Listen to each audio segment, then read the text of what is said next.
There's a stillness that finds you when the house finally quiets down, when the dishes are done, the kids are asleep or grown, and the buzz of the day finally fades.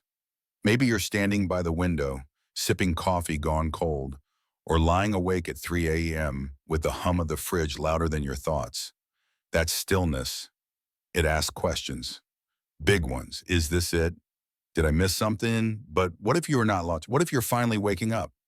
Marcus Aurelius once said, "You could leave life right now. Let that determine what you do and say and think." It's not a warning, it's an invitation to presence, to living like every breath might be the last, because one day it will be. The Stoics weren't about despair, they were about urgency with grace. Imagine walking your dog, not as a routine, but as a moment of shared peace, or kissing your partner goodbye in the morning, not as habit, but as a sacred act. That's what it means to remember your mortality, not with fear, but with reverence. And then Seneca whispers, "He who is brave is free." Think about that. How many of us are trapped, not by walls, but by our own fear? Fear of what people will think. Fear of changing jobs at 52. Fear of loving again after heartbreak.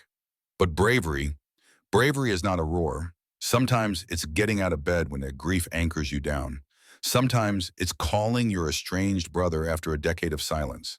Freedom begins not with a plan, but with a decision to act despite the fear. And Marcus returns with a blade of clarity. If it is not right, do not do it.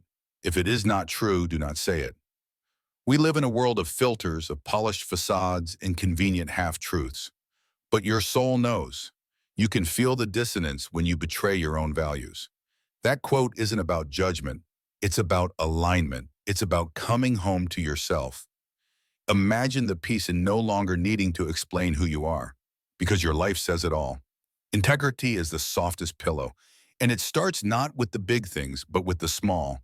Saying no to gossip, choosing honesty when it's hard, being kind without an audience. So often it's not the reality that breaks us.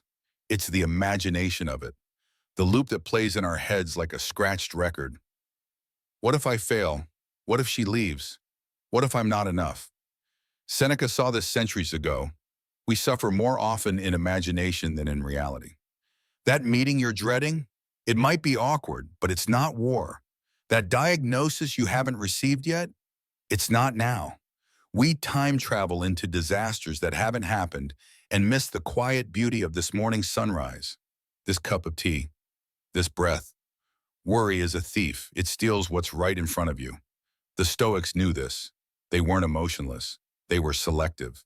They chose presence over projection. And then Epictetus steps in, not to correct, but to ground you. Don't explain your philosophy, embody it. In a world obsessed with image, with likes, with declarations, this quote is a lighthouse. You don't have to announce your values, you live them. In how you treat the waitress, in how you hold space for a grieving friend, in how you handle rejection, with grace, not vengeance. Stoicism is quiet power. It's not about sounding wise. It's about being steady. When your kids mess up, your first reaction is your practice. When your plans fall apart, how you respond is your character. And here comes one of the most misunderstood and most liberating Stoic truths. The impediment to action advances action. What stands in the way becomes the way. Marcus Aurelius said this not from a palace, but during plague and war. And yet, it applies to traffic, to layoffs, to divorce. The obstacle isn't the enemy, it's the invitation. The delay at the DMV, maybe it's a chance to breathe. The argument, a mirror for your ego. The heartbreak, a classroom for your soul. Every block in your path could be a doorway if you have the eyes to see it. This mindset doesn't make life easier, but it makes you stronger. The Stoics didn't seek comfort, they sought meaning. And meaning is forged, not found. And so after the storms and stillness, the questions come again. How long are you going to wait before you demand the best for yourself? Epictetus asked this not as condemnation, but as a wake-up call. Maybe you're 35 and stuck.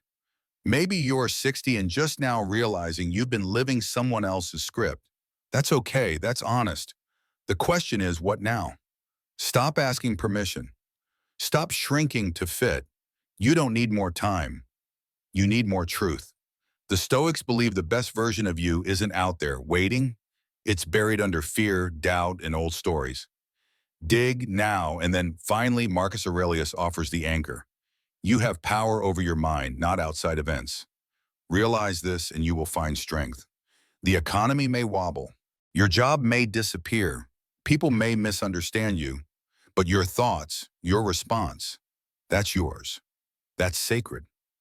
You are not the chaos. You are the one who watches, the one who chooses. That's real strength. To choose gratitude when the world offers bitterness. To choose stillness when everything screams react.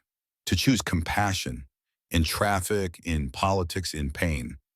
This is not passive. This is power. So now, what do you do with all this? You choose one quote, just one, and you live with it. Let it sit on your desk, tape it to your mirror. Breathe with it in the car.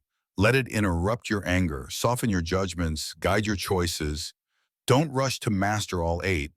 That's not the Stoic way. Depth, not volume. Practice, not perfection. The Stoics lived with eyes wide open, not detached, but deeply engaged. They suffered, they loved, they lost, but they kept waking up. You can too. Wherever you are in life, mid-career, post-divorce, retired, rebuilding, this path is still yours. Quiet, steady, brave, and beginning again and again with every breath.